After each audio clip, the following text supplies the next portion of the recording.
君はね確かにあの時私のそばにいたいつだっていつだっていつだってすぐ横で笑っていたなくしても取り戻す君を I will never leave you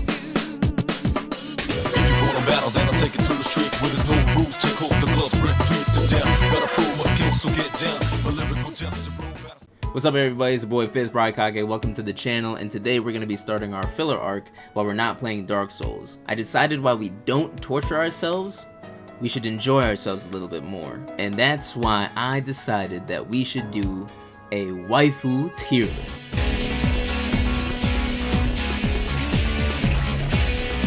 Anybody who knows me from my content knows that I love my woman from anime. And I don't think I've really shown that on this channel. So I thought, why not just let it all out? Not all out, because like, you know, am I going a little crazy? To start this series off, I feel like it's best that we go with a series that's very near and dear to my heart, as well as I believe most of y'all's. It's also a series that's coming back very, very soon. That series is Bleach by Tite Kubo. I think any sane anime watcher knows for a fact that Bleach has one of the best cast of women in all of anime. Best looking, best written, best developed. They check all the marks. Now I'm gonna do my best to not include spoilers because I know the 1000-Year Blood War arc's coming in October, so I don't want to like ruin this experience for y'all that much. I'm gonna add as much context as I can so I can really just explain how I feel about them. I'm also trying not to be as biased as possible. I know that I see a lot of people in here that like I could just put anywhere on the list, but I'm trying my best to come up with a way, like the ranking of them, I want it to be like, you know,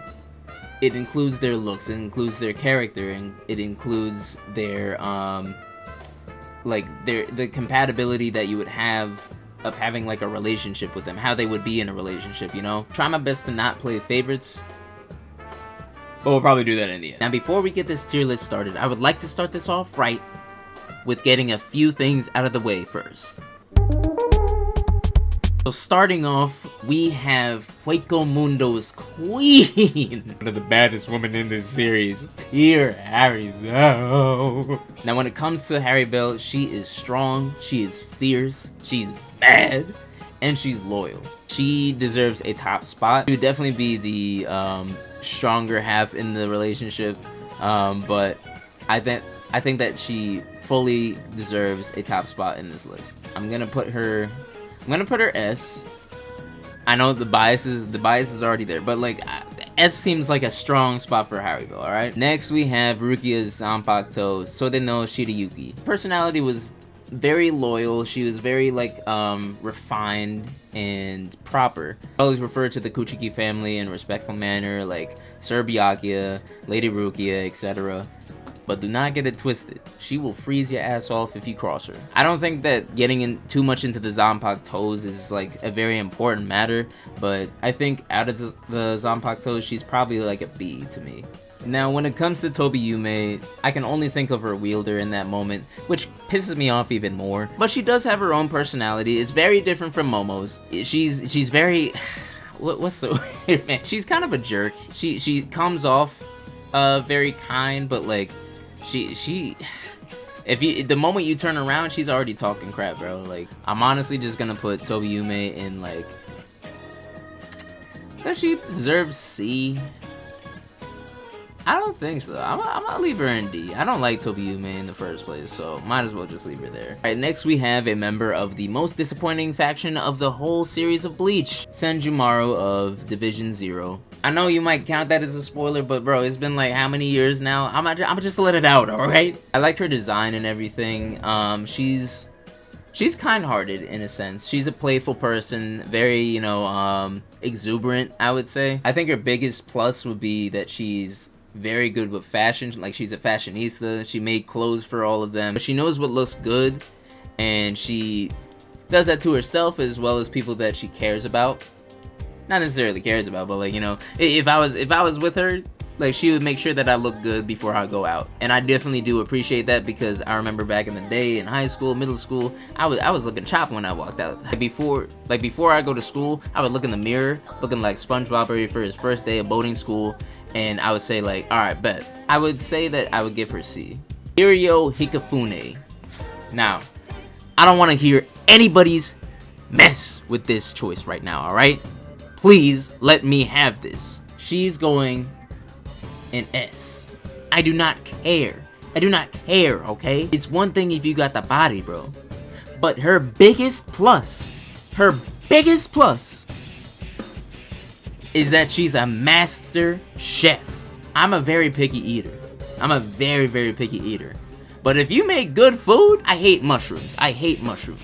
If she cooks me like something with mushrooms in it, I'm not even gonna notice. I'm stuffing it in my face, and I'm digesting. It's staying there, and I'm not asking any second questions. Now, if you read the manga, you would probably question this choice for a reason, a very specific reason. I do not care. Alright? We'll just leave it at that and keep it moving. Now we have these Sternritter girls. I don't like any of them. I really don't. They all have terrible personalities. They look good, but they all have terrible personalities. Starting off with Candace. It's C for Candace right now. Like, C for Candace. She has a very like rash personality. She really just goes in head first, just blowing things up, making a mess, not even thinking about it twice. Next we have, is it Giselle or is it? I'm gonna say Giselle. I'm gonna say Giselle. Her personality is really just like not there in a sense. Like she's like a zombie. But I don't know if I could like stand like just like being with her and like I just look to my side and she's making this like goofy ass face all the time. Like I kid you not, every time I see her on a panel, she's making the weirdest face pop. Next we have Maninas, where she is interesting. We don't really get to know her that well, to be honest. Like she's really just there in the group, doesn't really say much, doesn't do much. Well, she does do much. She is very, very strong. Like, she makes The Rock look weak. Not to mention, she makes his physique look weak as well. I think for that purpose, she's automatically above them. Put her C still. Now, Bambietta, she's kind of different. Like, so I mean, me personally, I think that she's really, really bad. She's really, really bad. Like, but her personality is also garbage. Like, she's even worse than Candace, in my opinion. Not exactly rash, but she's very just, like, she's just mean, bro. Like, she's mean and, like, nasty. She also, with her subordinates, she takes them to the back for, like, relief time, which, like, I would, like, if she said that to me, like, I'd be like, oh, yeah, but, like, it's not relief time. It's like, I need to relieve my stress, like this. Like, I'm like, oh, wait, this is not what I signed up for. But, yeah, she ends up, like, killing most of her subordinates. It's mostly the handsome ones, though, so I think I'm good. But, but I think that she's still bad. For that purpose, I will put her above.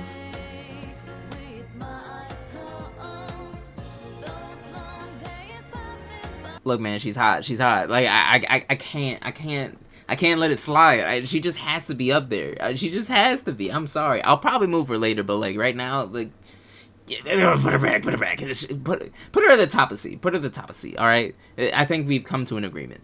Alright, next we have everyone's favorite Arankar, Nel. I think everyone puts her at the top of their list, simply because of her character and who she is to the plot, who she is to Ichigo, and, you know, how big the bazongas are. And I think the same way, in all honesty. But she does know how to show you a lot of affection, which is a very big plus in a sense. And she would take care of you, she'd protect you all the time. This is kind of hard now that I think about it. I think Nel deserves S right now. I think that she deserves that spot. Alright, next we have Lisa, who low-key is kind of like a favorite for me, a part of the what are they called again? Visors, that's what it's called. That's what it's called. I think that we share very common interests. I know in the series that she's often reading, you know, erotic manga as well as swimsuit magazines. I read my spicy manhwas every once in a while, you know? She does possess like kind of a very calm and monotone personality, which is cool. I'm an introvert. I don't really like a lot of noise, but I think that she's really cool and a very good choice for a waifu. So I probably put her B. Yeah, I put her B for right now. She's at the top of B right now. This girl, I think her name's Loly.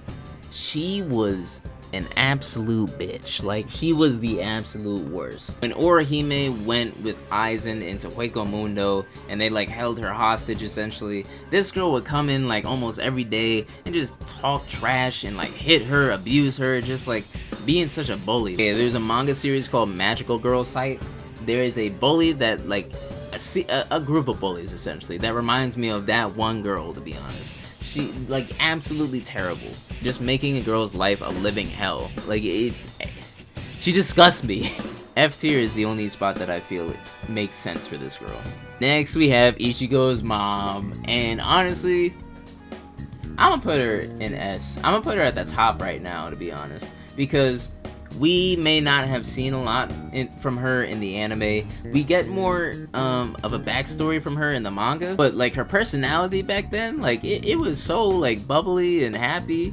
Like she was literally a more confident Orihime. I enjoyed that. And also when she's a mom, she's very caring for her children and her family. And the fact that she saved Ichigo, like obviously that's a mother's love right there, but like it shows how strong and like brave she is as a person. All right, next is Nemu. Nemu was a special case because like you really can't wipe this woman up. Like she's basically a robot. But like I feel that it's criminal to not put Nemu anywhere like below B. It's she's at top of B right now. To put her anywhere lower is absolutely criminal. She's hot, she's strong, she's loyal, she's hot. Like, obviously you want more in a person, but like, come on, like she's Nemu, bro. She's Nemu. Y'all remember that one scene when when Mayuri was trying to wake her up when she was like unconscious, bro? That one scene had me going crazy back in high school. As well as when she tried to wake up Uryu. I was like, Uryu, you better switch spots with me right now. So we have Unohana. With Unohana, like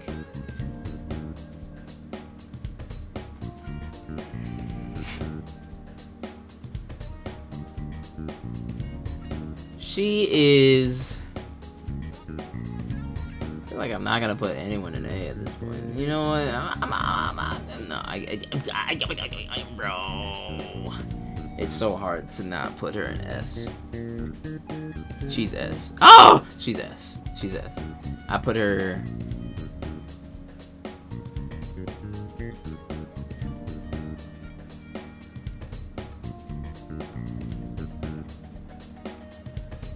That's good.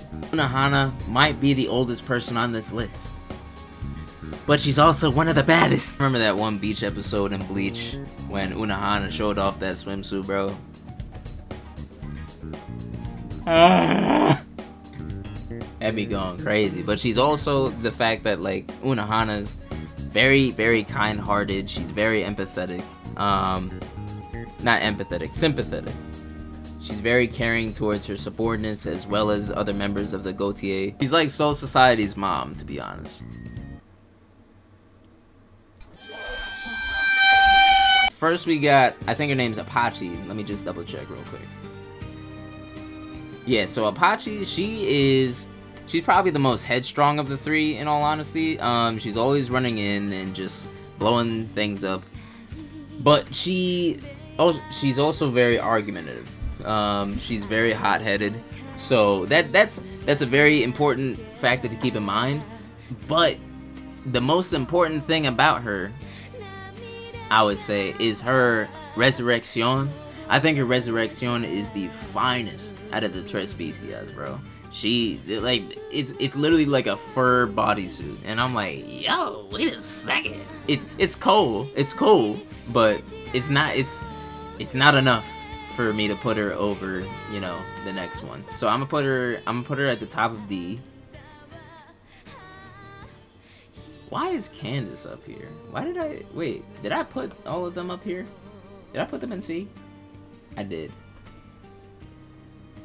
I'm gonna leave him. Next we got Francesca. She is fine. Like something that I love about Taisei Kubo, he gets these dark skinned women right. Like they look so good. No big lips, no ratchet hair, whatnot. They are beautiful. I think Francesca deserves to be. I'll probably put her in B, to be honest. I really like Francesca. She's fine, and she's also like, you know, mature in a sense. Sun-Sun is cool, but she's like also like the sneak disser of the group. She's literally always off to the side making like snide remarks about these two. So I feel like the moment you turn your back, she's always gonna be saying something. She's okay. I put her in D. I put her yeah, she's fine right there, right next to Apache. Apache literally just like clears her out just because of erection. Alright, next. The moment y'all been waiting for. The moment y'all been waiting for, man. To start off with Yoruichi, I think we have our first A. If you want to hear my reasoning, like for part 2.